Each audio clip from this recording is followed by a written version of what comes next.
Bom, gente, boa tarde. Então, vamos começar hoje a sessão hoje de Petyakutia, para a gente explorar um pouco aí sobre o que tem de literatura sobre a Driving Pressure.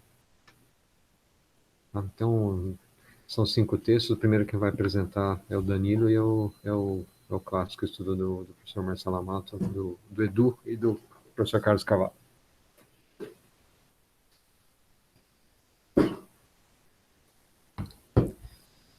Bom, boa tarde, meu nome é Danilo, sou R4 de Medicina Intensiva aqui do Hospital das Clínicas da USP.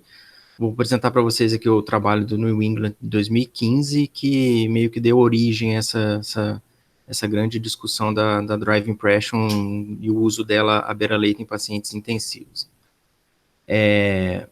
A gente sabe já de longa data que a ventilação protetora, provavelmente por meio aí de uma redução de lesão pulmonar induzida à ventilação, tem um benefício em sobrevida em pacientes com ARDS. No entanto, a ventilação protetora ela não é uma intervenção específica, ela é um bundle de intervenções que envolve volume corrente baixo, pressões de platô baixas, PIP relativamente alta, e a importância relativa de cada um desses componentes na ventilação protetora, na redução de mortalidade, nos desfechos dos pacientes, ela é incerta.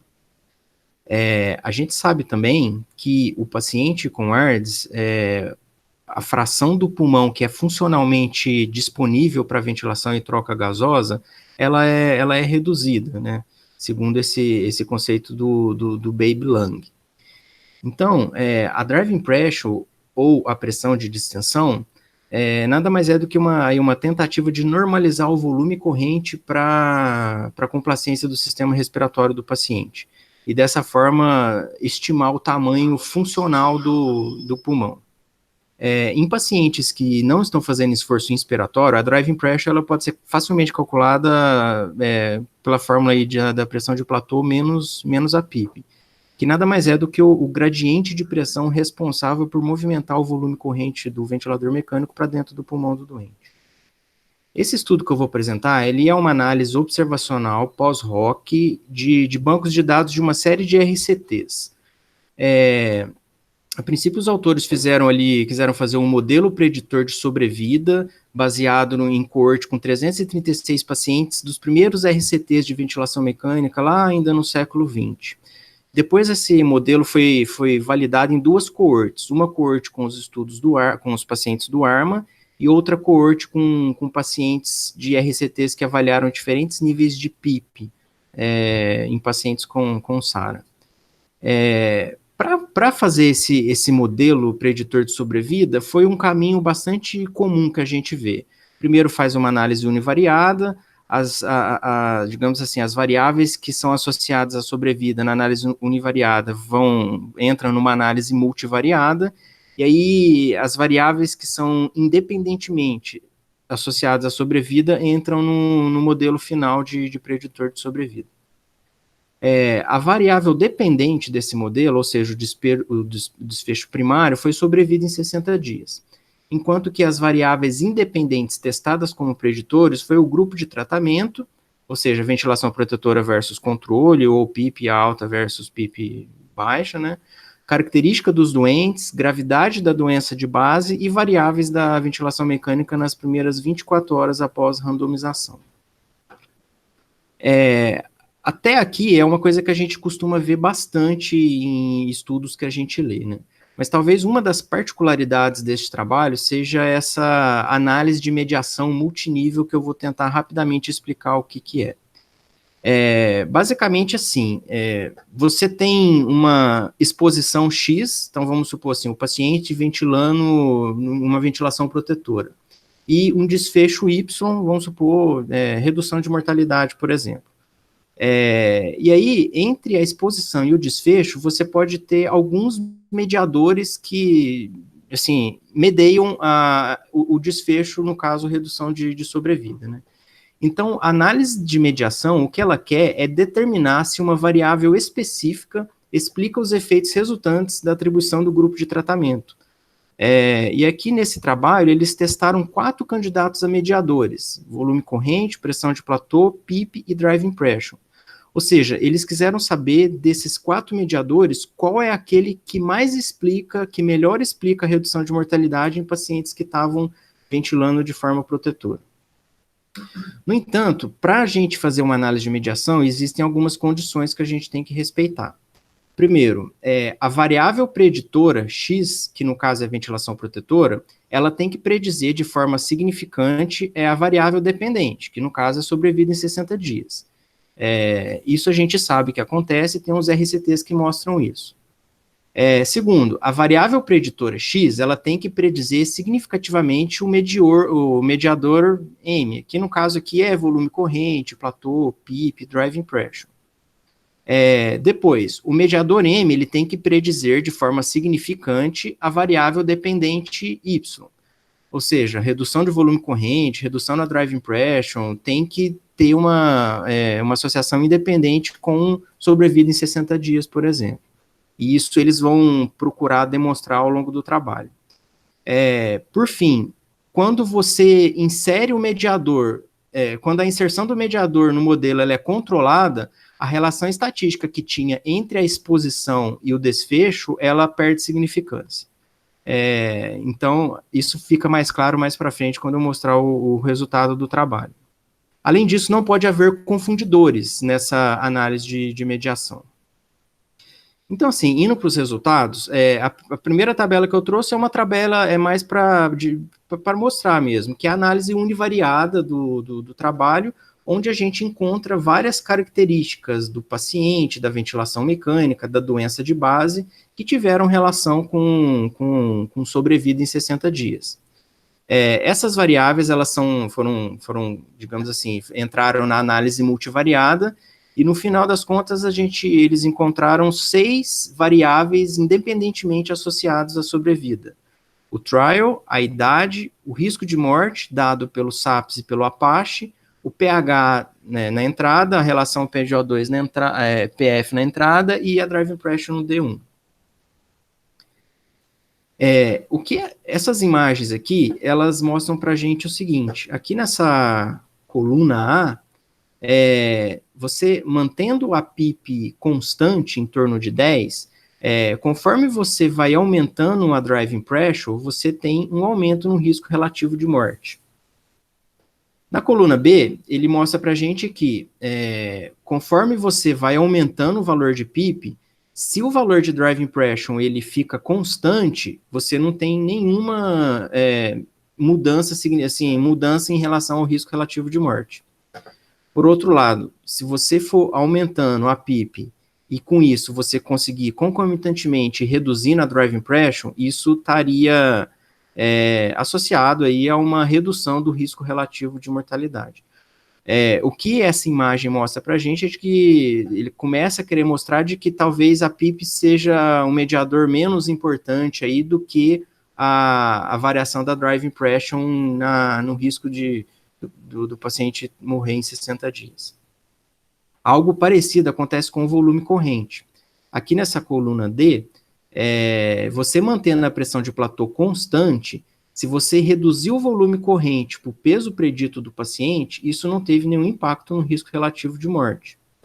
No entanto, na coluna E, você mantendo a pressão de platô constante, se você reduz o volume corrente para a complacência, né, ou seja, se você reduz a driving pressure, você tem uma redução concomitante do risco relativo de morte, mostrando que talvez também o volume corrente não seja o principal mediador no benefício da ventilação protetora na ARDS, né? E aqui essa tabela é a análise de mediação propriamente dito. Então, aqui o passo 1, só para a gente entender, a randomização do paciente, no caso dos trials de ventilação com volume corrente menor versus volume correntes maiores, né? Ela esteve significativamente associada a um benefício de sobrevida. Então, a gente cumpriu a primeira condição. Segunda condição, reduzir a driving pressure, que é o mediador que eles testaram, também teve uma associação significativa com benefício de mortalidade, mesmo ajustado para covariáveis e ajustado para a elastância do sistema respiratório. Então, a gente cumpriu aí a segunda condição necessária. E aí, no final, eles fazem a análise de mediação propriamente dito, e aí o que acontece? Quando eles introduzem o mediador, que no caso é a driving pressure, a associação entre o grupo que o paciente foi randomizado e o desfecho perde significância estatística. Ao passo que a associação entre a redução da driving pressure e o desfecho de sobrevida mantém a significância estatística, mostrando que, nesse exemplo aqui, a driving pressure, ela, digamos assim, ela respondeu ela mediou 74% proporcionalmente do benefício de mortalidade da ventilação protetora. E o mesmo acontece nos trials que testaram PIPs mais altas com PIPs mais baixas. É o mesmo raciocínio. E aqui embaixo é a mesma conclusão. Quando você inclui no modelo uma driving pressure menor, a associação entre o grupo de randomização do paciente e o benefício de sobrevida, ela perde significância estatística. Então, o que eles concluem é que, dentre as variáveis da ventilação, a driving pressure foi aquela mais fortemente associada à sobrevida. Ela mediou 75% dos benefícios nos estudos que avaliaram diferentes volumes correntes e 45% dos benefícios nos estudos que avaliaram diferentes níveis de PIP. Além disso, você teve a cada incremento de um desvio padrão na driving pressure, que é mais ou menos 7 centímetros de água, foi associado a um aumento de 41% na mortalidade quando você pegava todos os pacientes e 36% de aumento na mortalidade quando você pegava os pacientes que receberam ventilação protetora. Nenhum outro candidato à mediação passou de forma consistente nos testes aplicados. Ou seja, o volume corrente por si só não foi um mediador significativo naqueles ensaios que testaram diferentes níveis de volume corrente. O mesmo aconteceu com a PIP. A PIP, por si só, não foi um mediador significativo naqueles ensaios que testaram diferentes valores de PIP. Essa tabela, essa imagem também presente no texto principal do trabalho, né, mostrando que o valor de driving pressure de 15, que é o comumente aceito aí como seguro, né, quando você tem um aumento da driving pressure acima de 15, você tem um aumento do risco de morte, que começa a ficar um risco relativo acima de 1, né, mostrando aí um aumento da mortalidade com valores de driving pressure acima de 15 centímetros de água. Então, assim, existe racional fisiológico até que apoia essa ideia da driving pressure como o principal mediador do benefício da ventilação protetora. Existem estudos que mostram que os danos celulares e teciduais, eles estão mais intimamente relacionados à amplitude do estiramento cíclico do tecido do que propriamente ao nível máximo desse estiramento. No entanto, essa análise de mediação, ela não pode estabelecer causalidade. Esse tipo de inferência só pode ser feito por meio de estudos randomizados. Aqui eu quis trazer um recorte do próprio artigo, escrito pelos autores, obviamente, né, para deixar bem claro o significado desse trabalho, para a gente não superestimar ele. Como limitação, as conclusões elas não são válidas para pacientes que estão fazendo esforço respiratório, né? Foi testada uma gama relativamente estreita de variáveis, e aí não dá para extrapolar isso para pacientes com pressão de platô mais altas, com PIPs mais baixas, pacientes com uma frequência respiratória mais alta.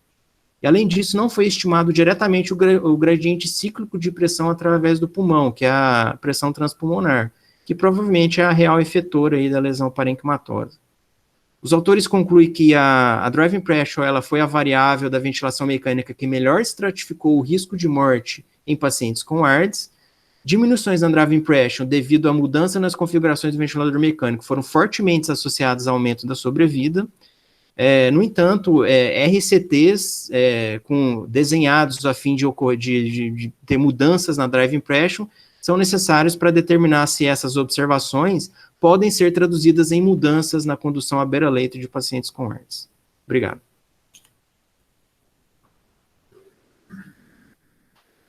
Obrigado, Danilo.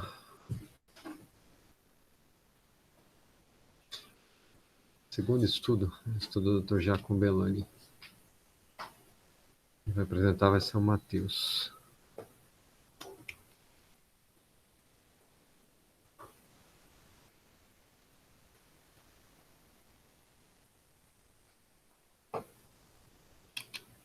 Obrigado aí, Matheus.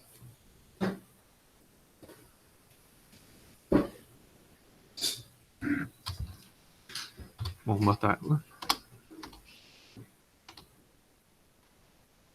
Bom, boa tarde, meu nome é Matheus, é quadroterapia intensiva. Eu vou apresentar o segundo trabalho, é um trabalho publicado na Anestesiologia em 2019, gerenciado pelo Dr. Belani e o Antônio Pezente, sobre o uso da driving pressure e a associação da driving pressure em pacientes respirando em suporte, ventilação assistida.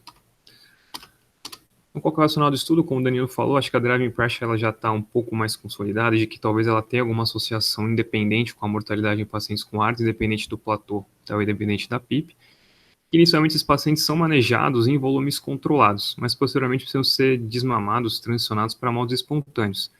Talvez a avaliação da driving pressure se torne importante nesse tipo de paciente. Como foi o desenho desse estudo? Foi uma análise de uma corte retrospectiva unicêntrica no hospital italiano, analisados ao total 154 pacientes entre junho de 2014 e dezembro de 2017. Para responder uma pergunta, eles queriam achar a associação entre a driving pressure e a mortalidade em pacientes em modos espontâneos. Bom, como que esses dados eram coletados? Vários dados eram coletados, desde dados demográficos, dados de ventilação mecânica, dados de gravidade, SAPs. Tem dois importantes em pacientes em ventilação controlada. Os dados eram analisados no primeiro dia e no último dia de ventilação, e ventilação assistida nos primeiros 3 dias. Como que era a seleção dos pacientes? Então, incluiu pacientes maiores de 18 anos, com no mínimo 4 dias de ventilação mecânica, sendo elas as últimas 24 horas em controlado, passando para 3 dias em espontâneo. Diagnóstico diário pelos critérios de Berlin que a gente já está habituado. Excluídos pacientes, mulheres grávidas, e pacientes com algum tipo de vazamento aéreo, uma fístula broncopleural, pacientes com pneumotórax. Então, como que era feita essa pausa inspiratória, a mensuração da pressão de platô em suporte? Eles pacientes tinham que cumprir alguns critérios, entre eles tinha que ter uma pausa de no mínimo 2 segundos, tinha que ter um fluxo de 0, a curva de pressão de platô tinha que ser reta, e o paciente não podia ter nenhum tipo de movimento torácico abdominal durante essa pausa. Então, aqui é um exemplo de uma pausa válida. Aqui à direita em preto, que é um paciente em suporte. Consegue ver que durante a pausa a curva é reta e a pressão de platô fica maior do que a pressão de pico, que é uma coisa que não é muito intuitiva, talvez pela somação, né? Essa pressão de platô vai ter a soma tanto da pressão do ventilador mecânico quanto a pressão muscular do paciente que ele vai gerar durante essa pausa, por isso que ela é um pouco maior. Como que os desfechos estão analisados pelo trabalho? Primário, ele queria essa associação entre pressão de pico, driving pressure e complacência com mortalidade. Em secundário, ele queria fazer uma associação entre a complacência pulmonar e o volume total de pulmão aerado, visto em tomografias que eles faziam de alguns pacientes, não todos. Bom, a análise estatística era um pouco mais complexa, era uma amostra de conveniência, não tinha cálculo amostral, não tinha poder para calculado especificamente. Dividiam esses pacientes em sobreviventes e não sobreviventes. Uma distribuição normal era verificada todas pelo teste Shapiro-Wilk.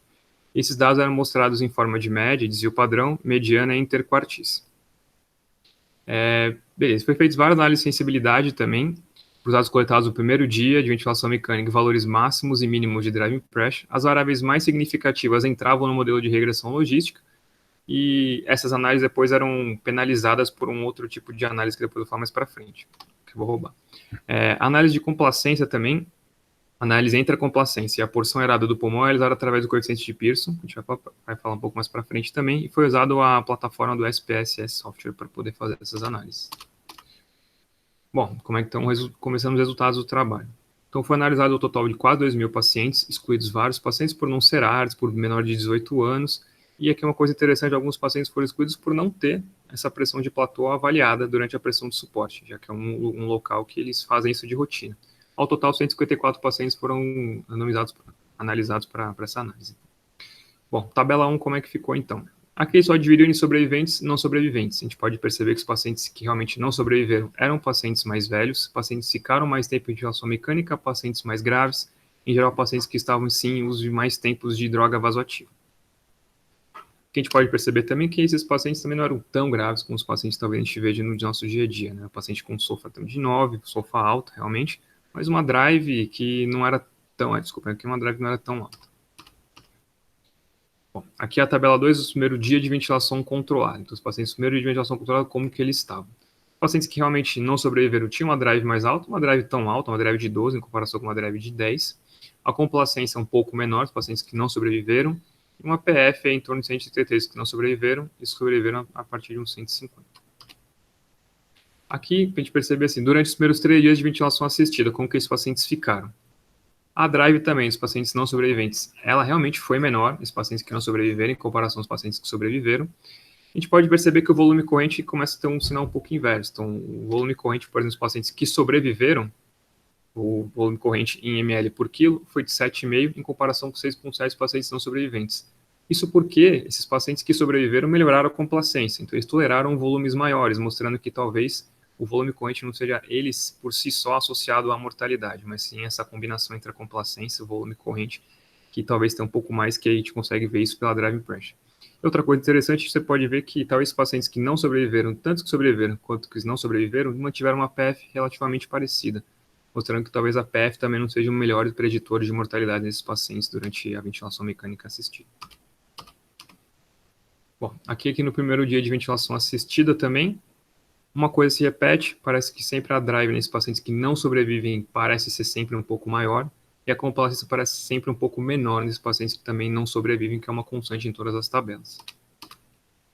Que a tabela 5 foi uma análise que eles fizeram 2 modelos diferentes. Eles fizeram um modelo para driving pressure e um modelo para complacência, e tentaram achar variáveis independentes de mortalidade para esses pacientes em relação à mortalidade. Acharam várias variáveis, dentre elas a idade, que é importante te ressaltar, que a idade realmente está associada ao aumento de mortalidade para esses pacientes que têm, de acordo com a drive, de acordo com a complacência, a idade é um fator determinante, a gravidade desses pacientes, mas o que ele achou também um dos fatores que mais teve relevância para o desfecho de mortalidade foi a variação na driving pressure. Então, a variação de driving pressure muito grande, realmente teve associação com maior mortalidade, assim como no modelo 2, abaixo da complacência, quanto menor a complacência, realmente mais alta a mortalidade desses pacientes. Bom, aqui é uma tabela que ele conseguiu dividir em quartis, então todos esses quartis são relacionados com mortalidade. Então ele dividiu aqueles 3 que ele queria fazer para análise primária, então driving pressure, pressão de pico e complacência. A gente consegue perceber o comportamento parecido da curva da driving pressure e da complacência, diferentemente da curva de pressão de pico. Tanto na driving pressure, quanto maior a driving pressure, maior a mortalidade, ao passo que na complacência, quanto maior a complacência, menor a mortalidade, ou melhor dizendo, quanto menor a complacência, maior a mortalidade. E o comportamento da curva de pressão de pico acabou sendo um comportamento um pouco ambíguo, diferente, ou seja, a pressão de pico não está tão relacionada à mortalidade quanto se pensava há alguns anos atrás também. Aqui a análise secundária pelo coeficiente de Pearson que eles fizeram, tentando fazer com que, na verdade, esses pacientes fizeram tomografias, alguns pacientes, se não me engano, foram 12 pacientes que fizeram essas tomografias, e tentaram comparar a complacência do sistema respiratório com a área de pulmão aerado que existe no pulmão. E realmente a gente percebe que eles fizeram uma análise um pouco mais específica, tentaram fazer um ajuste da complacência pela altura dos pacientes. E quando eles fizeram esse ajuste para a complacência pela altura dos pacientes, realmente foi linear, foi significativo. Então existe essa relação entre a complacência e a área do pulmão aerada nas tomografias de tórax. Né? Uma conclusão, que a grande maioria dos pacientes com ARDS em ventilação suporte, tanto a complacência quanto o drive, eles podem ser medidos e acessados. Que a drive mais alta, assim como com uma complacência mais baixa, estão associados ao aumento de mortalidade, diferentemente da pressão de pico que não teve essa relação. E vale ressaltar a fragilidade do estudo por ser uma análise retrospectiva, o número pequeno de pacientes, e o viés de casualidade ele deve ser levado em consideração, já que é um estudo retrospectivo. As limitações, era um centro italiano habituado a fazer pressões de platô em pacientes em suporte, que é uma coisa que não é em todos os lugares do mundo que eles fazem isso. E mesmo assim, quase 18% dos pacientes, quase 18% das análises não tiveram pressão de platô para ser incluídos no estudo, ou seja, talvez essa medida não seja muito acurada e talvez não seja tão fácil de fazer quanto a gente pensa. E que qualquer ativação da musculatura, tanto na fase índice quanto na fase expiratória, pode mudar ou superestimar ou subestimar a pressão de platô, mudando consequentemente a driving pressure. Claro, a causa e consequência em estudos observacionais é um pouco difícil a gente saber, se isso, na verdade, é uma meta que a gente tem que ir atrás, ou se é só uma consequência de um paciente mais grave, que já teria isso de qualquer forma. E talvez realmente seja um gerador de hipóteses para ser feito um RCT mais para frente, mas acho que também não dá para tirar grandes conclusões desse estudo, mas já que é um estudo pequeno, retrospectivo, unicêntrico, não é mais gerador de hipóteses. Valeu.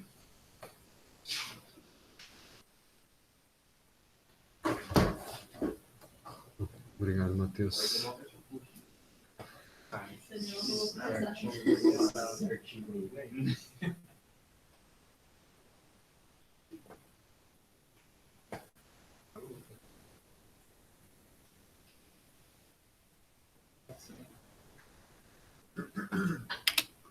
próximo texto que vai apresentar a Ana Flávia é uma análise do Proceva com a Curacis.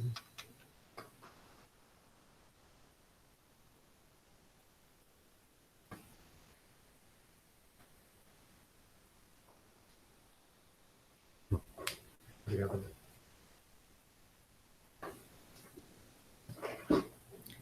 Bom, meu nome é Ana, eu vou apresentar esse estudo que analisou o efeito da driving pressure na mortalidade de pacientes com ARDS em ventilação protetora, com base em 2 estudos randomizados já publicados anteriormente.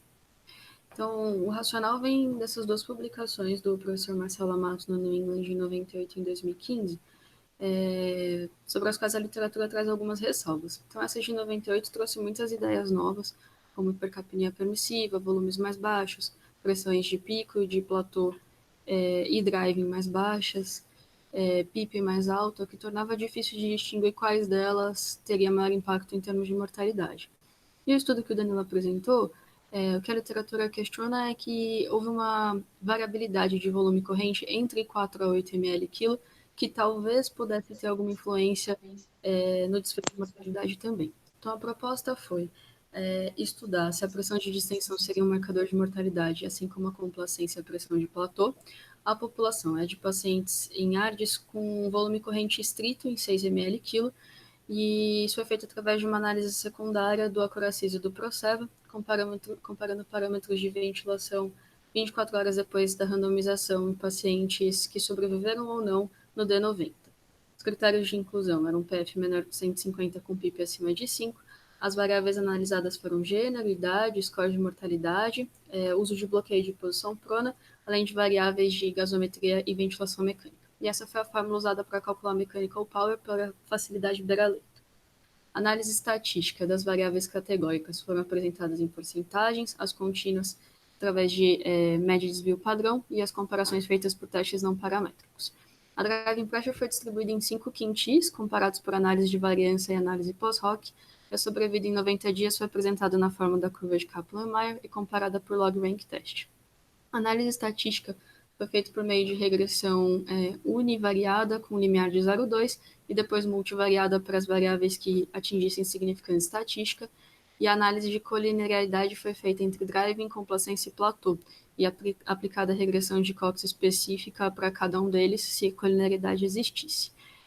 Também foi feita uma análise de colinearidade de interação 2 a 2 entre driving, platô, complacência e mechanical power, e 2 interpretações eram possíveis. Se as variáveis não tivessem significância estatística, interpretava-se que elas carregavam a mesma informação, e se uma delas permanecesse com significância depois, então essa traria mais informação do que a outra variável.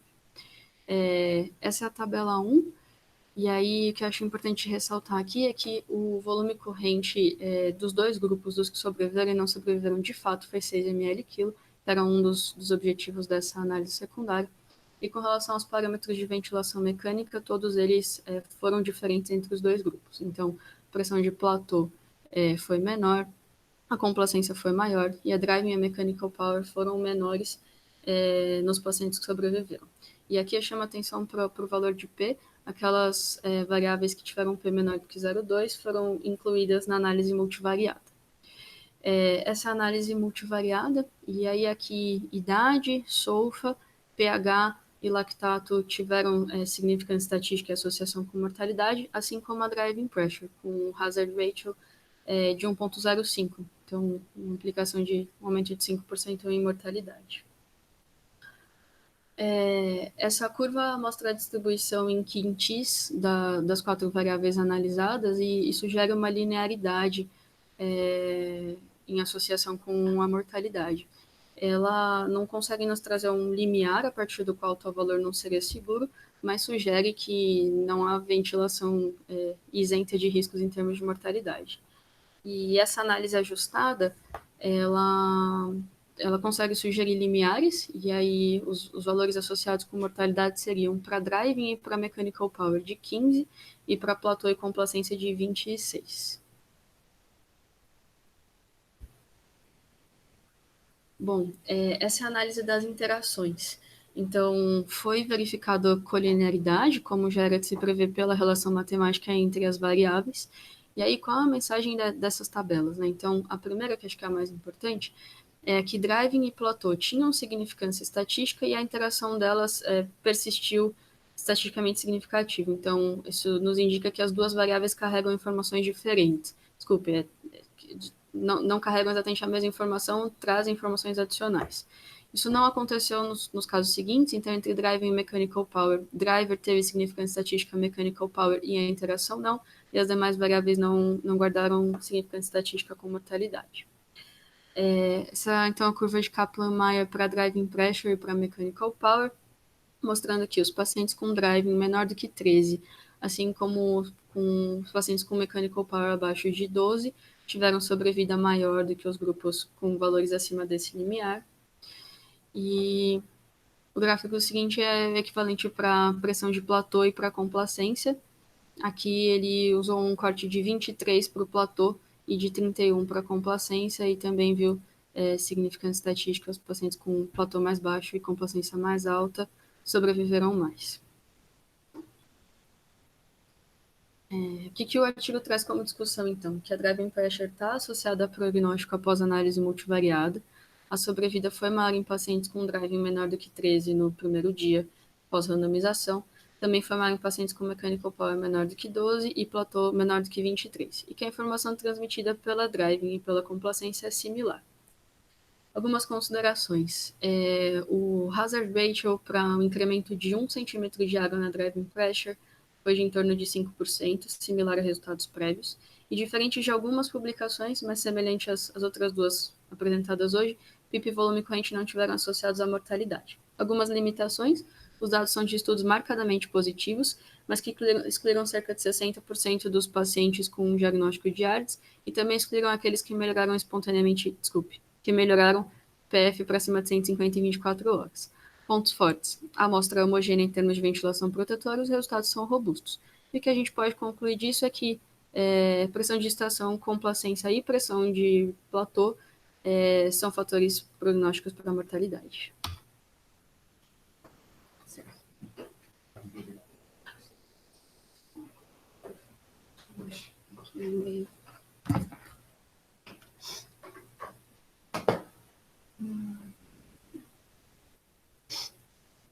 Depois que eu vi.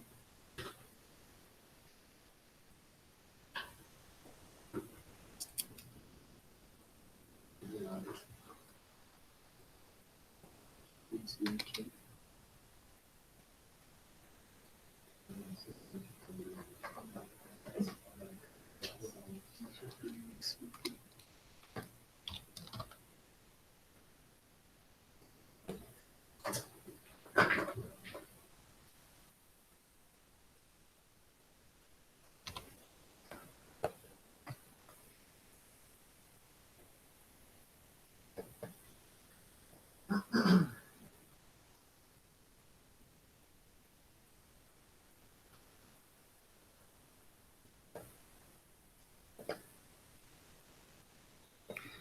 Então, a Priscila vai apresentar para a gente um estudo aqui funcional do professor Roy Brower. Obrigado.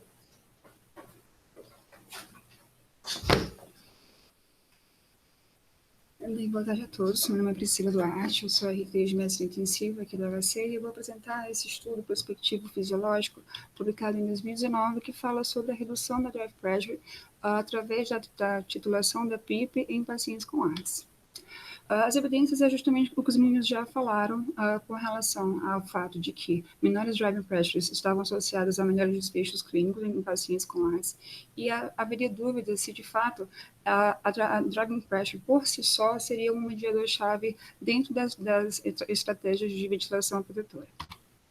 Os objetivos, então, do trabalho era justamente avaliar se era viável, se tinha uma viabilidade desse protocolo de avaliação da drive pressure através da mudança da titulação da PIP, se haveria a diferença entre a PIP titulada pelo protocolo e a PIP table e a PIP dada pelo ARDSNet, e se haveria estabilidade após a mudança da PIP dessa drive pressure.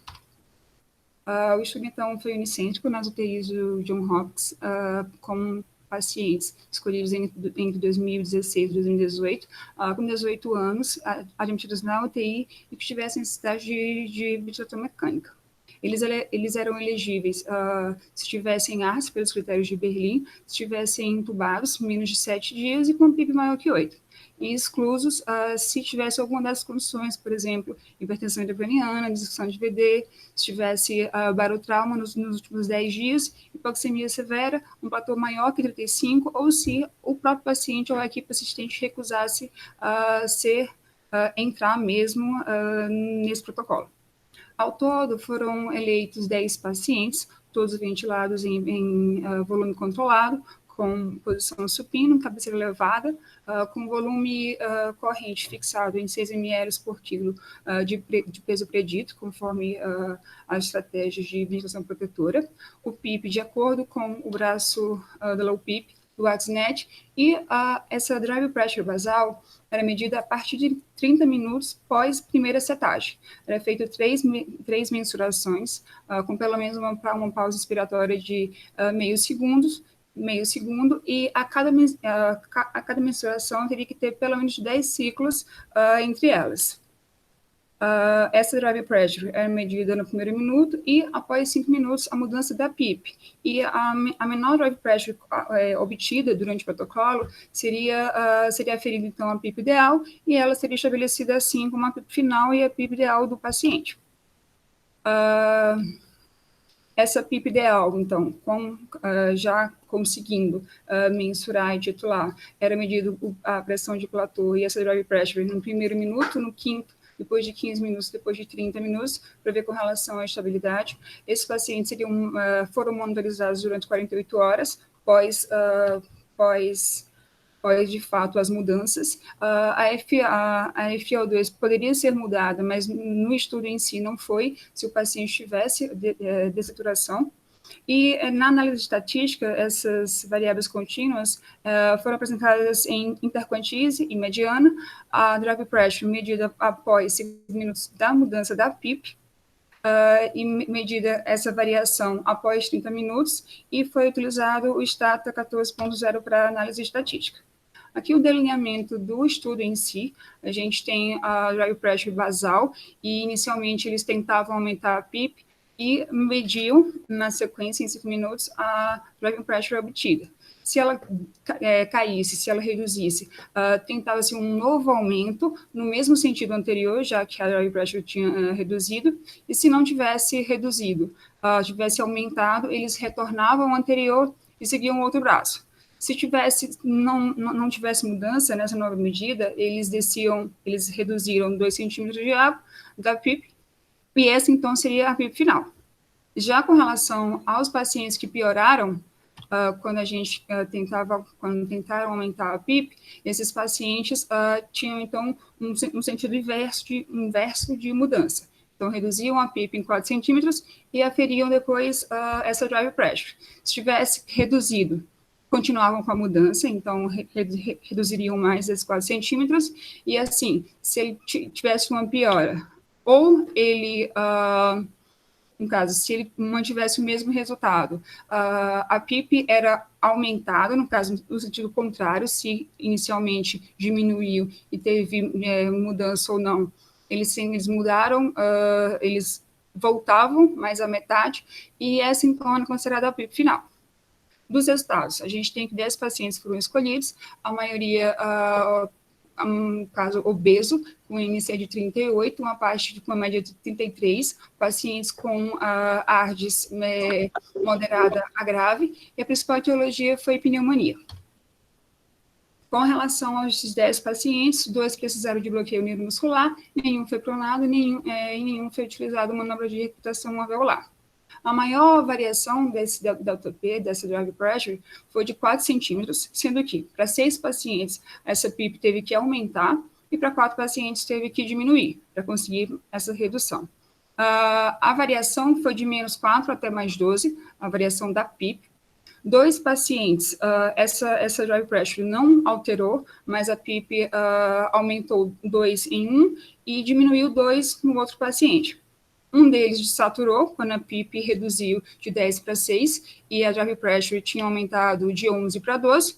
Um paciente teve cuff leak, teve esse vazamento, então a mensuração era impossível, por isso foi interrompido o protocolo.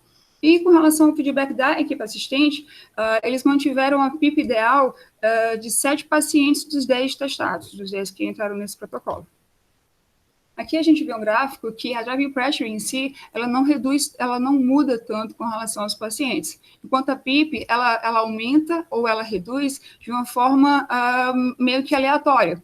Então, assim, a gente pode ter tanto uma redução quanto um aumento da PIP, no sentido de tentar diminuir essa drive pressure. E ela não necessariamente vai alterar. E a alteração não é tão importante assim, não é tão grande assim. Individualmente, esses pacientes, ao longo do tempo, do primeiro até o 30º minuto, a gente tem que há mais uma instabilidade, alguns diminuíram, alguns desceram, alguns reduziram.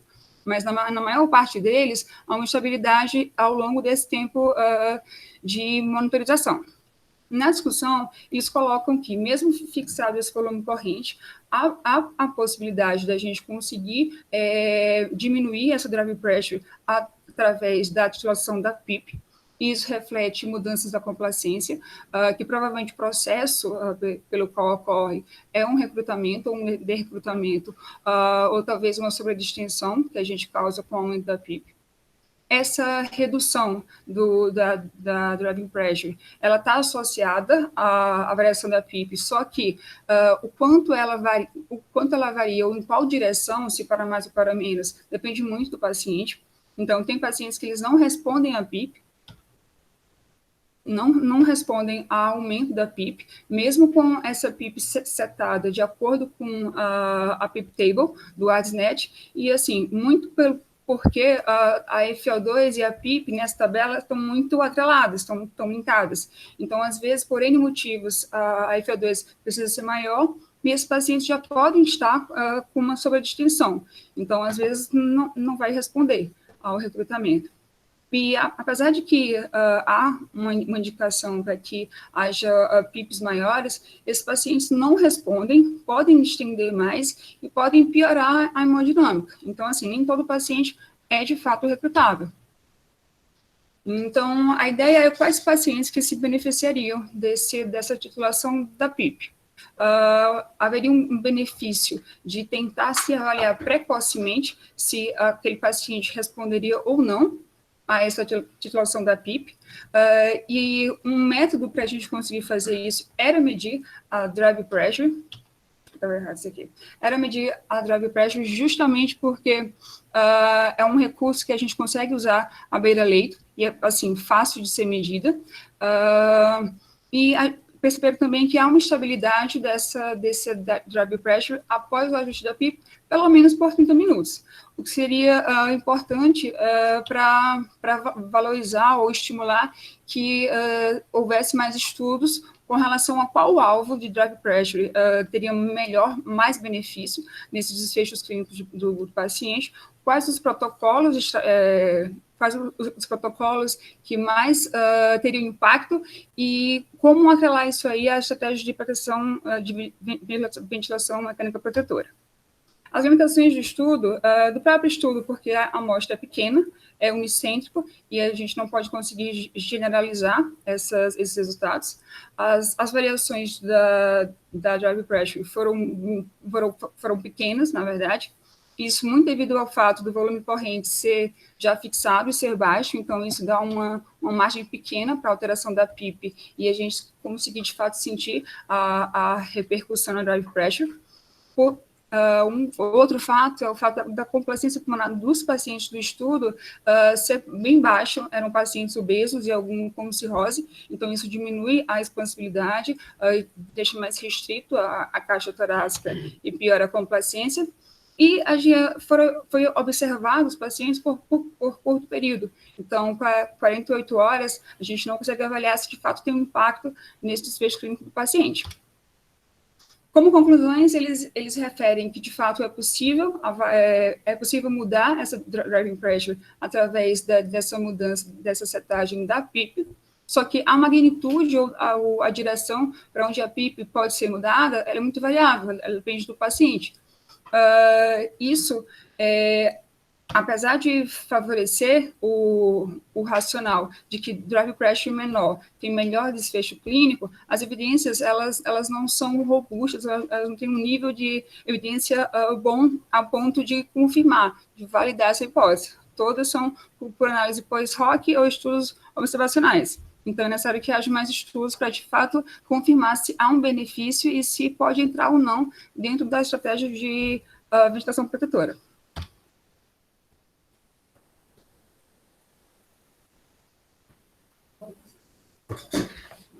Obrigado, Priscila.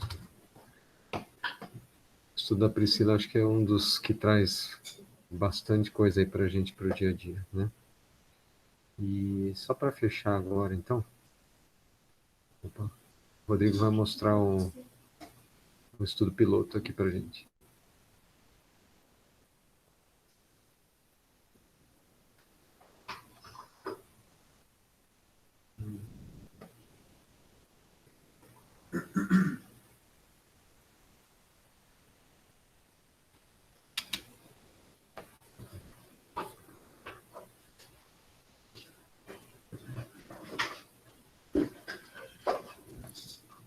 Boa tarde, Rodrigo R3. Então vamos lá.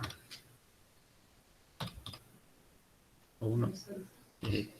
O estudo que eu vou apresentar é do grupo do professor Marcelo Amato, um estudo publicado em 2020 na American Thoracic Society, em que ele testa a viabilidade de uma ventilação tendo como meta a driving pressure. Evidências de estudos observacionais prévios dão conta de que a driving pressure é associada com injúria pulmonar e mortalidade dos pacientes. Então, a ideia é que talvez fosse mais seguro ventilar pacientes tendo como meta a driving pressure.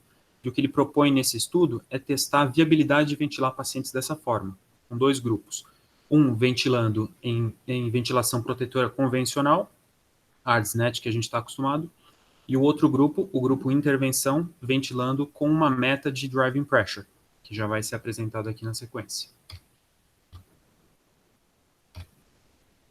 Um ensaio clínico, multicêntrico, randomizado, conduzido com intention to treat em 5 UTIs brasileiras, de hospitais terciários, e a população, pacientes com ARDS pelo critério de Berlim, com ventilação mecânica por até 5 dias, e uma driving pressure de pelo menos 13 no início. Foram excluídos pacientes com menos de 18 anos, com contraindicações à hipercapnia, com alta probabilidade de óbito nas próximas 24 horas, paliativos, pacientes que tivessem fuga aérea com fístula broncopleural de alto débito, distúrbios severos da conformação torácica, ou caso o médico assistente desse paciente não julgasse interessante para o paciente participar do estudo.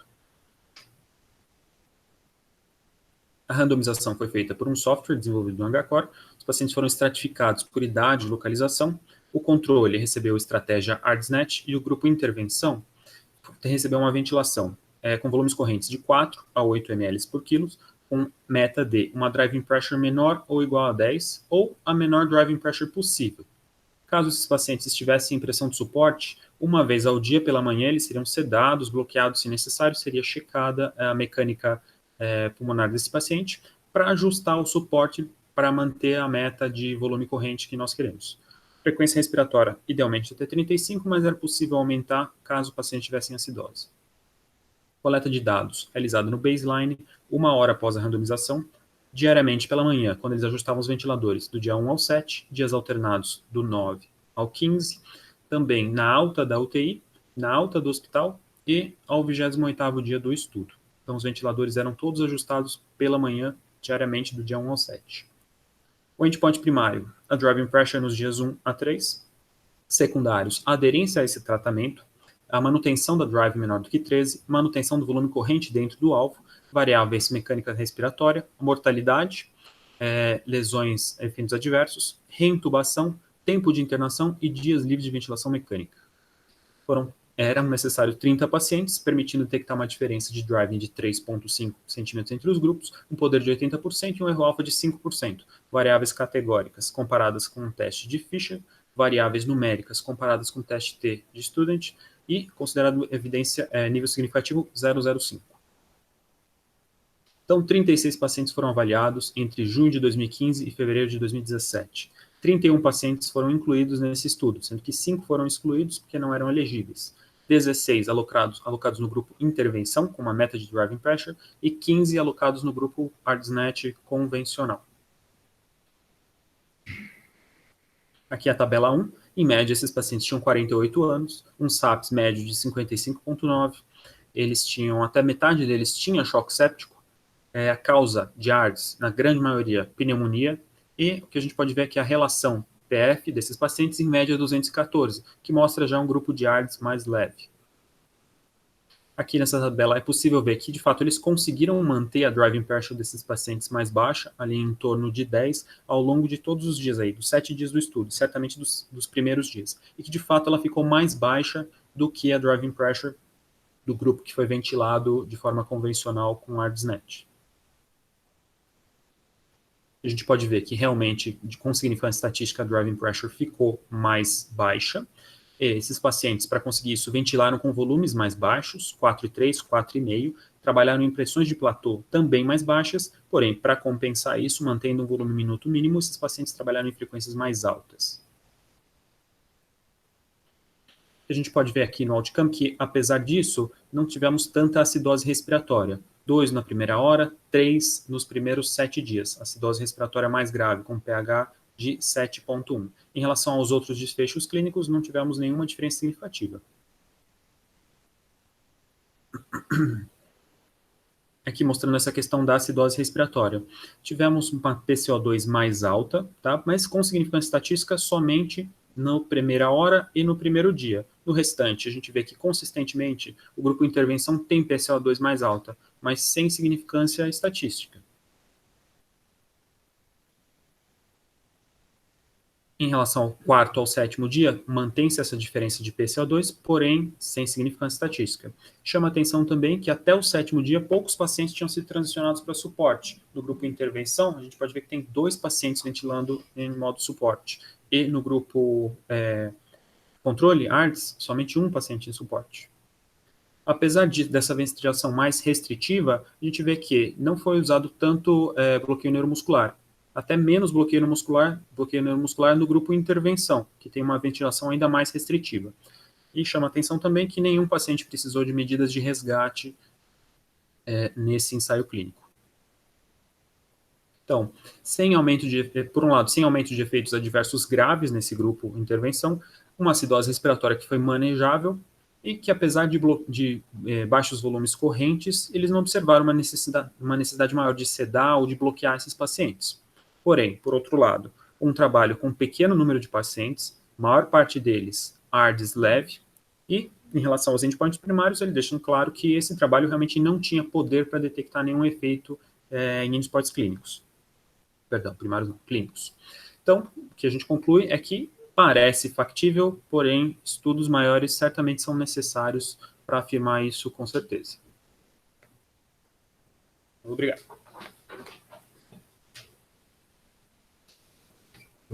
Valeu, obrigado, Rodrigo. Bom, gente, fazer o seguinte, então.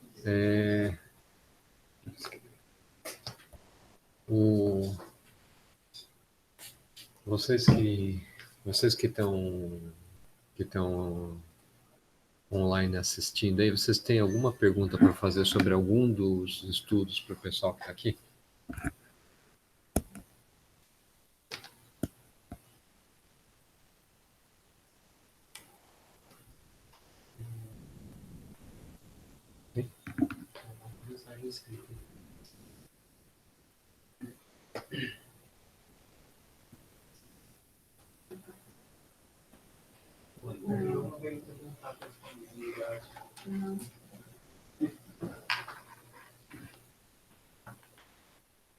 Bom, então, para o pessoal que está aqui, que leu os textos, e vocês aí que estão... Primeiro vamos ver a opinião do pessoal que está aqui dentro. Algum de vocês, ou vocês todos, queriam dar uma sintetizada aí nas ideias e o que a gente tem para hoje? Oi? Ah, tá.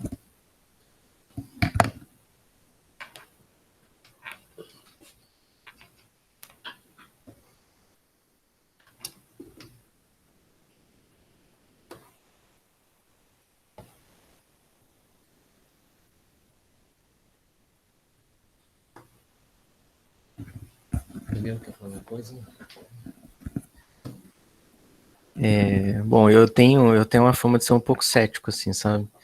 E então o que eu resumiria em relação ao drive pressure é o seguinte: a gente tem vários estudos, alguns mais simples, alguns mais sofisticados, mostrando uma associação, mostrando que o driving pressure mais alta é um fator de risco independente para a mortalidade. Ponto. Tirando isso, a gente tem um estudo fisiológico e um estudo piloto mostrando que talvez seja viável você manejar pacientes com ARDS, tendo como alvo aí o valor de driving pressure que você conseguir setar, né? Agora, o impacto disso no desfecho clínico do paciente, eu acho que não dá para a gente afirmar nada de forma muito, muito categórica, assim. E realmente lendo esses trabalhos, sabendo o que está por detrás, causa preocupação, assim, a gente vê que tantas pessoas já tomam essa questão do driving pressure como uma coisa bem estabelecida e começa a manejar os pacientes tendo isso como um alvo, e aí você começa a pagar um preço muito alto para buscar uma meta terapêutica que a gente nem sabe se vai fazer bem para o doente. E quando eu digo um preço muito alto, eu digo em termos de manter o paciente sedado, às vezes manter o paciente bloqueado e tudo mais, né? Então, as conclusões que eu tiro até hoje, assim, em relação ao driving pressure, elas são bem, bem modestas, no mínimo.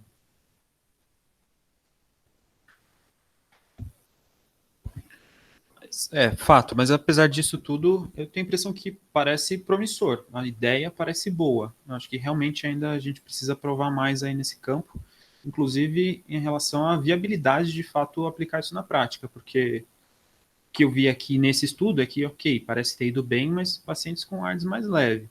Agora, na era COVID, eu vi muito paciente com ARDS mais grave que isso, e que a gente não conseguia manter driving pressure dentro do que seria recomendado. Mesmo pensando no 15, em alguns era simplesmente impossível conseguir ventilar o paciente dessa forma. Então, não sei se de fato é algo que dá para levar a ferro e fogo, algo que seria para, talvez beneficiar esses pacientes com ARDS um pouco mais leve. Acho que tem muita coisa aí para ser estudado, mas a ideia parece boa e o racional parece bem, bem lógico para mim.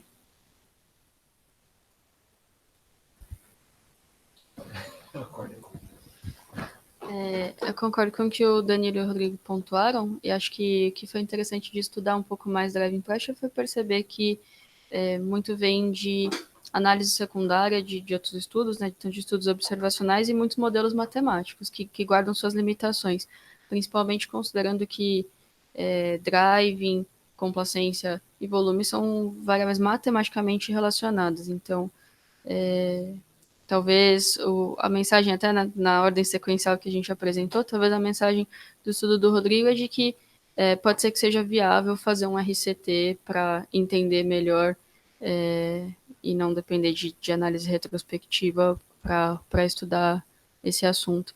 Com essa ressalva de que eram pacientes com PF acima de 200, né? Então, como será que se comportariam pacientes mais graves com driving menor de 15? Acho que é a pergunta que fica aí.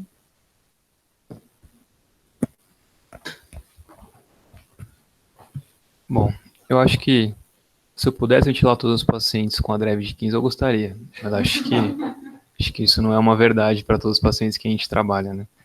E acho que sumarizando, eu vou cair um pouco pro Danilo. Eu sou um pouco cético também em questão da driving pressure. Eu acho que a gente talvez leve atualmente como um dogma, sendo que por trás talvez ela seja só mais uma variável, só demonstrando talvez a gravidade do paciente, o estado que ele está, e que o preço a se pagar para manter uma drive teoricamente protetora eu acho muito alto. Assim, claro, no começo, no início de um quadro agudo, talvez valha a pena a gente pensar e olhar ela para ver para que lado que o paciente está indo, mas quem sabe usar ela como meta, alvo para o dia a dia, talvez não seja o ideal para o paciente. Claro que eu estou falando também sem base também para o outro lado, né? Só estou falando de a base desse lado, mas acho que talvez não seja a saída. Mas eu acho que é um parâmetro a mais. Acho que, como o Rodrigo falou, ela é interessante, fisiologicamente ela é interessante, a gente conseguir ajustar um volume corrente pela complacência do paciente, ela traz informações a mais, ela é uma coisa um pouco mais sofisticada, mas não sei se seja um parâmetro que a gente tem que correr atrás. Acho que é isso.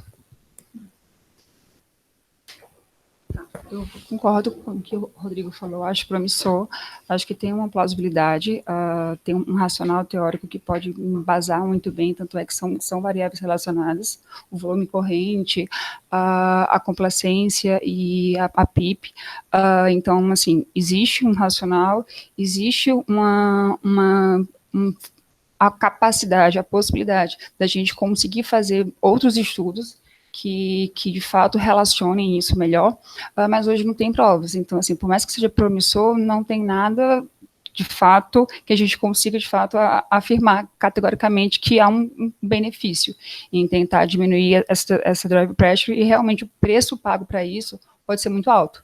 Talvez no início do quadro a gente consiga ver quais pacientes teriam benefício com relação a melhora ou não da complacência na titulação, na setagem do ventilador, que conseguisse dar uma melhor complacência. Mas, assim, o quanto isso, ao longo do tratamento, ao longo do tempo, é válido, não sei, porque não tem estudos que, de fato, corroborem isso. Então, há dúvidas.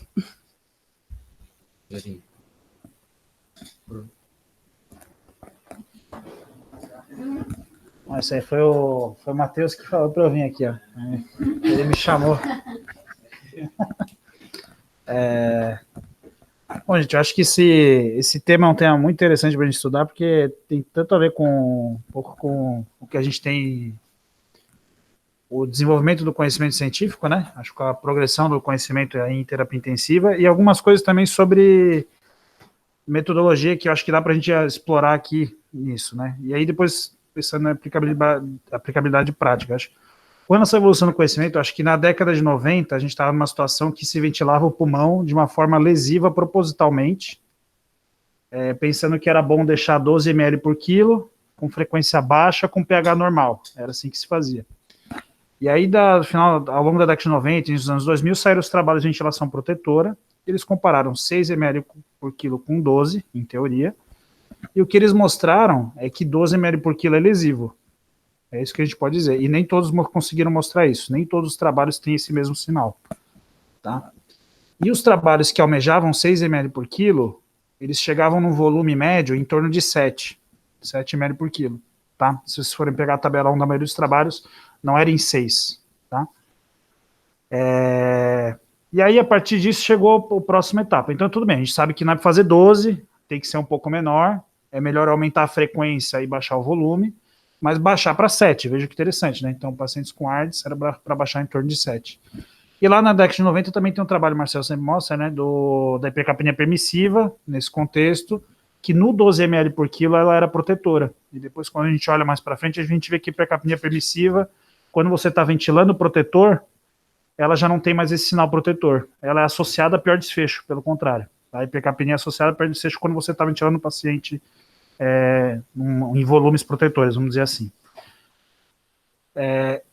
Bom, e aí surgiu a ideia da driving pressure. Acho que é uma ideia sensacional. A gente não, assim, o raciocínio é muito interessante, é uma coisa fácil de ser medida à beira-leito, né? Fazer uma pressão de platô. Você pode fazer ela em pressão controlada, você pode fazer em modos assistidos, desde que estabilize, não tem esforço expiratório, etc. Você pode fazer. Então, você consegue medir platô com a PIB, você consegue calcular uma pressão, uma driving pressure e ter uma variável para utilizar a beira-leito, né? Mas o que todos vocês já comentaram, todas essas variáveis, a gente tem alguns conceitos aí que a gente consegue ver em estatística, né? Elas são colineares. Então, se eu baixar o volume corrente para uma mesma complacência, a minha driving pressure vai baixar. Mas isso vai ter uma consequência no quê? No meu pH. E se vocês forem ver os modelos que foram utilizados, eles não dão ênfase ao pH. E uma outra coisa que é fundamental, todos esses estudos que foram utilizados para embasar a análise do New England de 2015, o alvo do pH era acima de 7,3, o alvo inicial. E o pH só era permitido baixar se o paciente estivesse explodindo o pulmão. Era platô acima de 32, eram coisas assim, tá? Inclusive, se o pH caísse, ele mandava aumentar o volume corrente até 30, 32 de platô, na maioria dos estudos, tá? Então, o que a gente tem que entender? A driving pressure, ela é mediadora do efeito? Eu realmente acho assim, essa análise de 2015, dentro desses estudos, ela parece ser o mediador mais importante do efeito da redução do volume corrente, mas levando em conta essa consequência inevitável de você baixar a driving pressure, que é o pH subir se você não conseguir compensar com frequência, tá? É o pH cair se você não conseguir compensar com frequência. O problema é a gente extrapolar além disso. Então, esse é um exemplo clássico da gente extrapolar esses resultados além daquilo que já era demonstrado, que é falar que eu tenho que botar a driving pressure abaixo de tanto, porque isso é protetor, e aí com isso eu gerar um pH muito baixo que não foi estudado nesses estudos, tá? Então, acho que esse é o principal problema de a gente usar a driving pressure como meta terapêutica. Porque se eu quiser baixar a driving pressure, para fazer isso eu vou baixar o volume corrente, é a mesma coisa, dependendo da complacência do paciente. Eu sinceramente acho que é exatamente a mesma coisa. E com isso você vai gerar um pH diferente. Tem paciente que vai tolerar ficar com pH de 7,2, que não vai fazer corpo monale, que não vai fazer instabilidade hemodinâmica? Tem. Tem paciente que, se você tentar baixar qualquer curso, vai fazer mal? Tem. E vocês viram isso no Covid, eu tenho certeza. Qualquer doença que vocês pegaram que foi entubado e botou em 4 ml por quilo, com frequência de 30, tenho certeza que tem muito doente que vocês viram que não foi o suficiente, que ele chocou, que ele operou hemodinamicamente, e que se não fosse revertido, ele ia morrer naquele momento, tá? Então, por isso que eu acho que a evolução do que a gente foi aprendendo ao longo do tempo, né? E tudo que a gente faz, hoje eu gosto muito da visão dos australianos de pensar, todo estudo desse que a gente vai fazer na prática, você tenta separar fisiologicamente os grupos, né? Então, se cria grupos de tratamento fisiologicamente diferentes. Os estudos da ventilação protetora originais era comparar uma ventilação antifisiológica, que não fazia sentido, mas que na época era o Geocare, que era 12 ml por quilo, com 6 ml por quilo. Hoje, se você for fazer essa comparação, você vai comparar 5 com 7, vai ser alguma coisa assim. E eu acho difícil encontrar um sinal nessa teoria da driving pressure. Eu acho que se a gente ficar dentro de alguma coisa que é razoável clinicamente, dificilmente você vai encontrar uma diferença de mortalidade grande aí. Eu acho muito difícil. Principalmente nesses estudos aí com PF de 200, que eram pacientes que eram para estar estubados, né? Tá? Então, não eram pacientes que... Não, é verdade, eram pacientes que eram para estar estubados. Então... então, acho difícil. Agora, um outro conceito que é fundamental, que todos esses estudos, eu não vou dizer cometer um erro, é como eles conseguiram analisar os dados.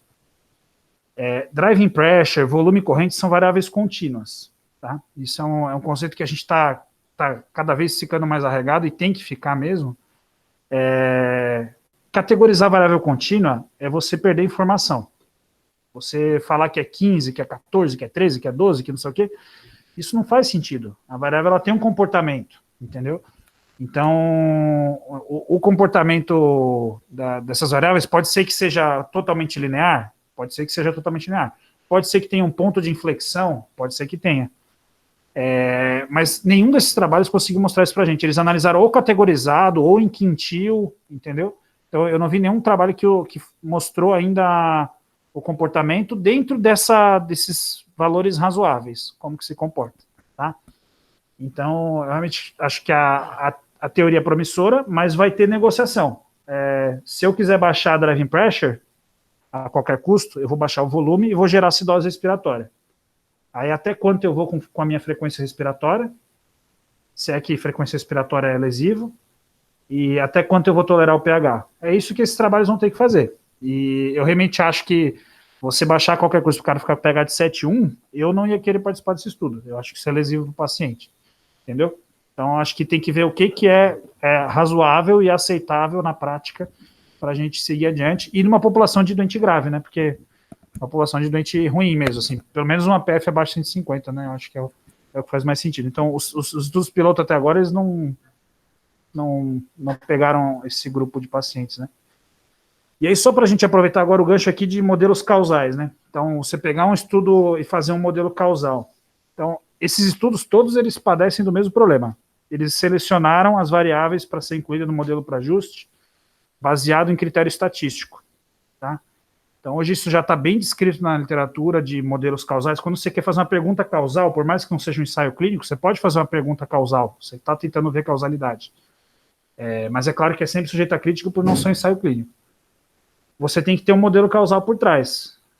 que tem que ser baseado no raciocínio. Então, para que tem que ajustar? Tem que ajustar para gravidade, tem que ajustar para idade, tem que ajustar para sexo, tem que ajustar para obesidade. A driving pressure é totalmente influenciada se é obeso ou não é obeso.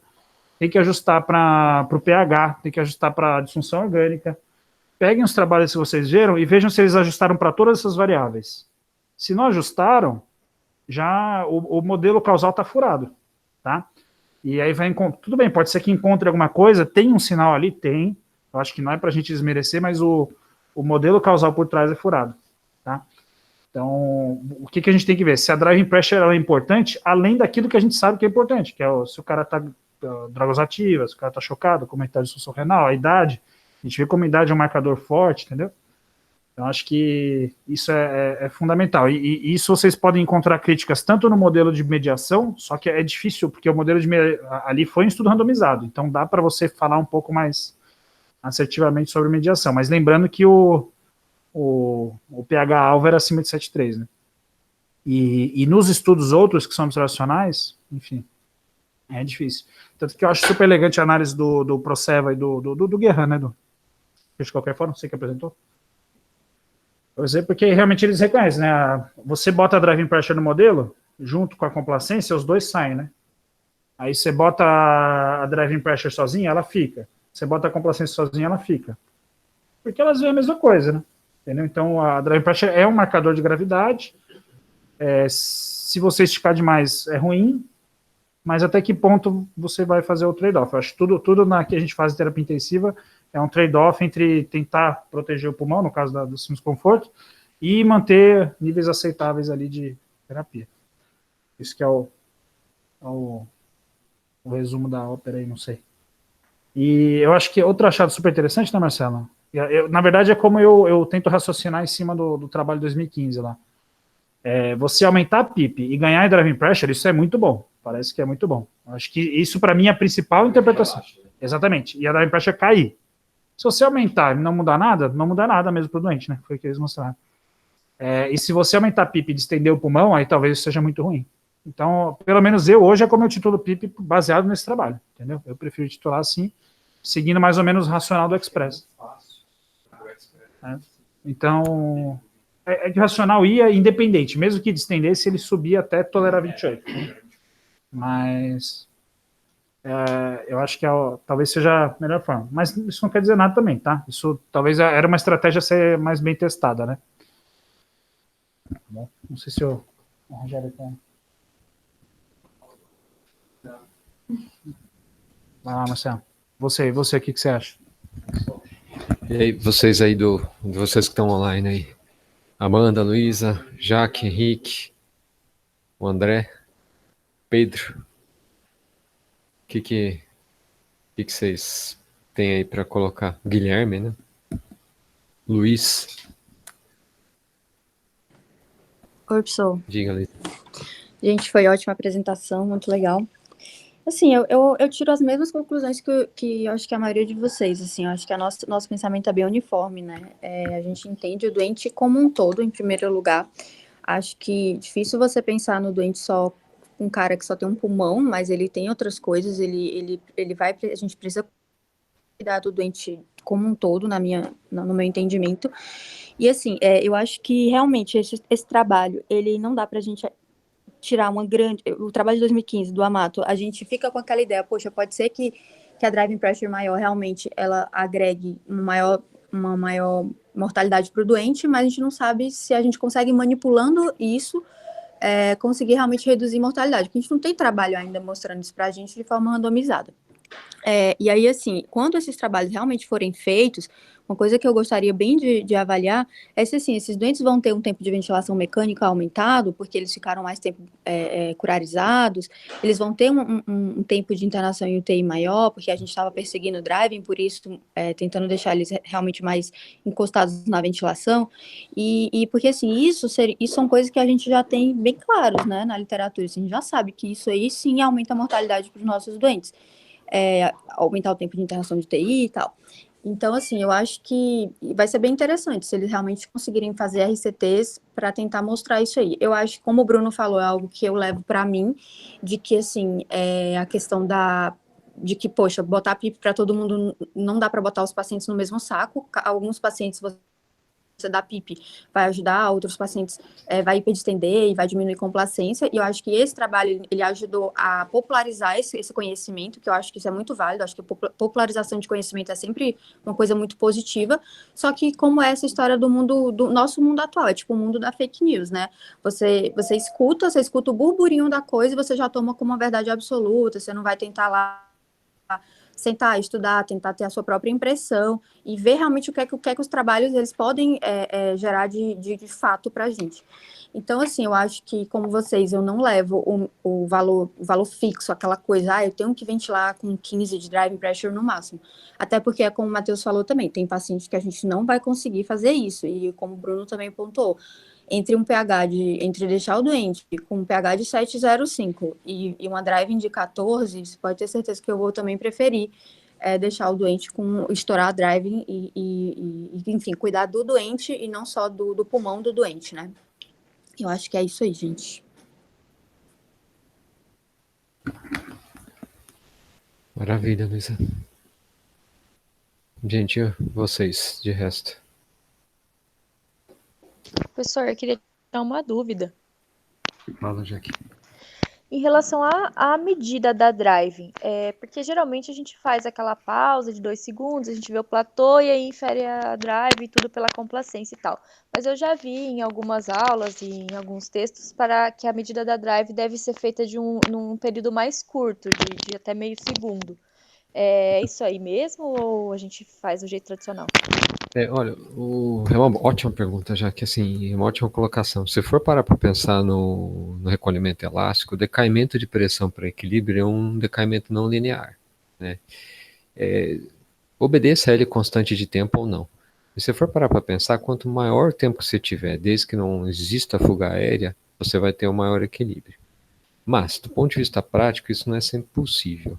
Então, esse meio segundo nasceu da onde? Ele nasceu, na verdade, o grupo ARDS Network usou isso desde o ARMA. Eles usavam meio segundo, não tinha essa de fazer pausa de 2 segundos. Eles colocavam pausa de meio, deixavam o dente ventilando e media a pressão de platô dessa forma.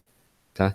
E se for parar para ver dos estudos fisiológicos, principalmente se a elastância dos pulmões é alta, assim, pelo menos ali, se for parar para pensar em constante tempo, vai dar mais de 90% dos doentes vão estar equilibrados com esse meio segundo.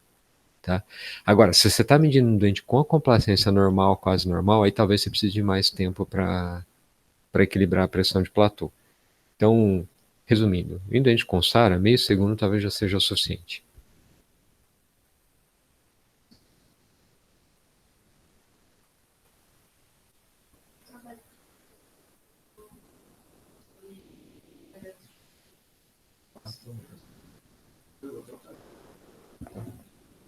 Então, já que não sei se respondeu, mas acho que a ideia é por aí. É claro que acho que assim, tem muita coisa para ser explorada, mas o Matheus tem alguma coisa para falar aqui também.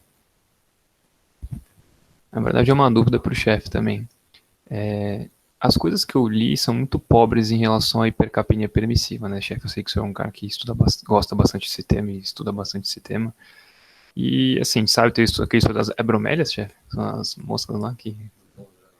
Hidrófilos... Drosófilos, isso, perfeito. É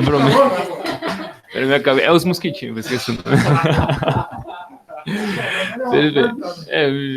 Me veio errado na cabeça. Mas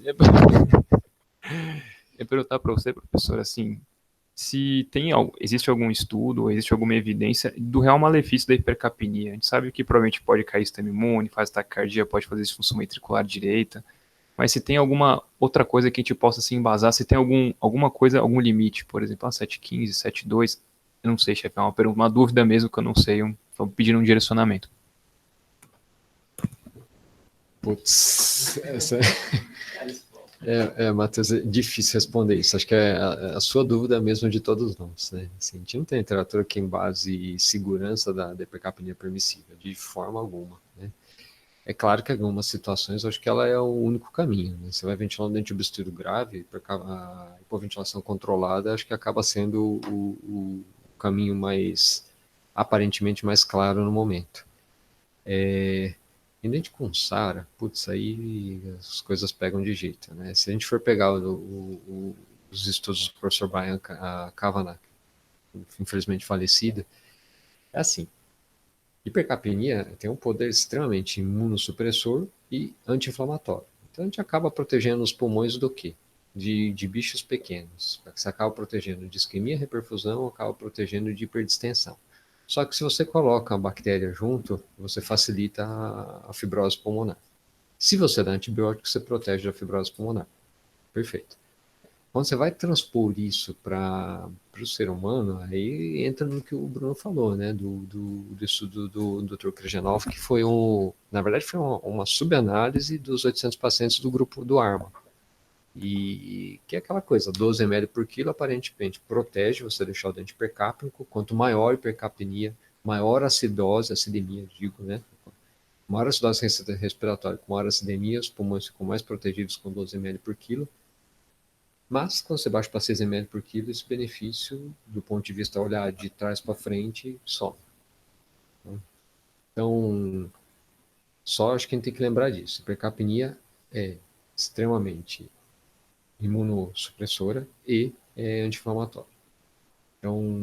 Então, acho que a gente precisa tomar cuidado. Só para jogar um pouco mais de pimenta nessa conversa, acho que quem não leu ainda, vale a pena ler o editorial do professor Martin Tobin, do ARMA, né? É um editorial que ele tem várias colocações que são interessantes. Uma delas é sobre pH. E ele congratula o pessoal do ARDS Network por conta de ter respeitado o pH de 7.3. O que ele coloca, assim, vale a pena ler para vocês pegarem lá o que ele falou, que a gente não tem realmente evidência para isso, a gente assumiu isso como uma verdade do nada e ficou, né? Então, é bom, acho que a melhor resposta é, não sei, vale a pena deixar? Se der para não deixar, melhor, se não tiver jeito, paciência, né? Paciência. Não respondi, eu sei, mas é o melhor que eu posso fazer. Bom, então, gente, alguém tem mais alguma colocação? Ó, a gente já está avançado aqui no tempo, eu só vou fazer umas colocações que, assim, pensamentos meus que eu tenho quase certeza que são extremamente móveis, mas são pensamentos só. Se fosse, tá bom, viu? Olha, gente, assim, eu acho que mecânica pulmonar, fisiologia e matemática são coisas muito bonitas, né? Só que, infelizmente, elas representam muito pouco da realidade à beira-leito, do que a gente faz à beira-leito. Acho que elas embasam muita coisa, mas de provas clínicas, infelizmente, acho que deixa um pouco de lado, deixa a desejar na representatividade clínica das coisas.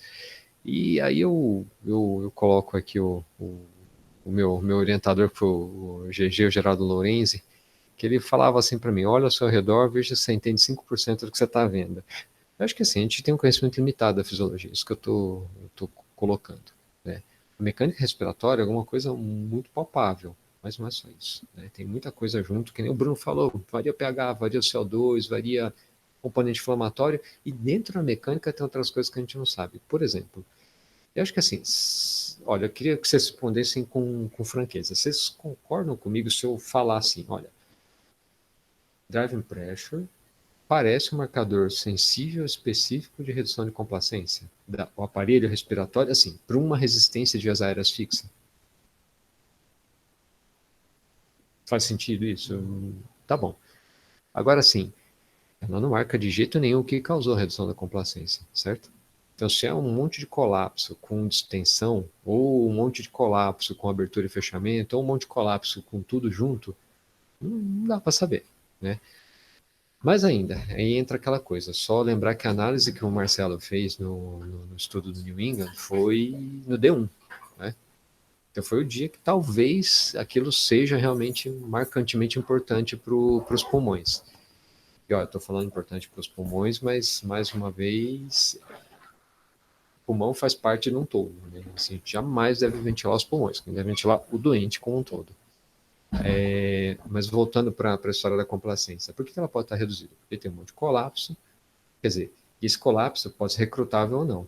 Então, assim, se eu tiver um monte de colapso, não quer dizer que eu pôr PIP alta, recrutar, vai ser bom para esse doente, porque pode não ser recrutável, simplesmente, pode ser um monte de colapso organizado, né?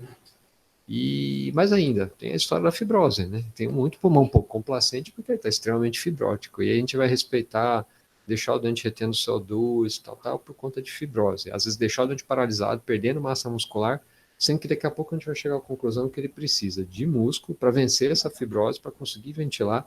E aí que a gente vai ter o doente crítico crônico, a gente tem aquela super dificuldade de tirar da ventilação, né? Então, eu não sei, é uma forma que eu vejo as coisas.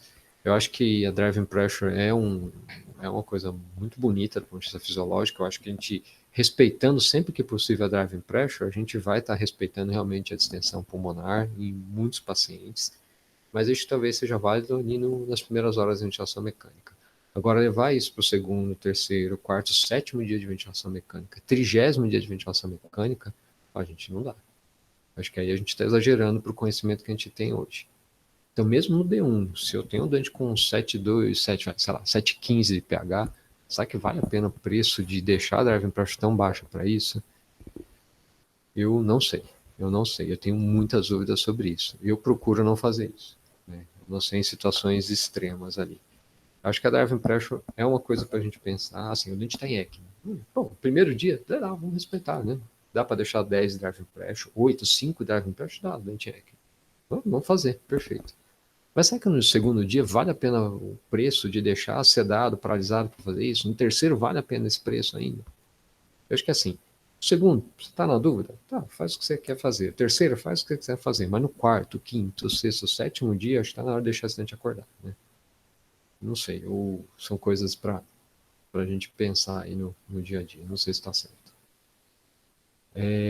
Enfim, fisiologia não explica toda a clínica, né? E tem bons motivos para isso. Não sei se um dia isso vai acontecer, mas acho que a gente tem que tomar um certo cuidado com a driving pressure. Sempre que possível, vão respeitar, mas no momento que a gente achar que está prejudicando o doente, acho que esquece um pouco dela. E a partir do segundo dia, eu não sei, eu penso comigo, eu faço questão de não medir mais, né? E se alguém medir, por favor, não me diga. Eu fico mais confortável de não saber. E só lembrar que nos modelos, por exemplo, de ventilação em ECMO, da meta-análise do Ariserpa, assim, um modelo que ficou no paper, no manuscrito principal foi o de driving pressure. Mas no secundário tem a pressão de platô, porque era um ou outro. Então todo mundo votou no driving pressure, ficou no driving pressure. Mas platô é mais fácil de medir ainda, não precisa fazer conta, né? Então, tá bom. Acho que a gente é por aí. Acho que nada responde nada, mas tem que ter muita dúvida e evitar pôr doente em risco. Principalmente se ele já passou do primeiro dia. Manter driving pressure depois do primeiro dia, a gente está abusando um pouco do conhecimento fisiológico que já é limitado. Tá?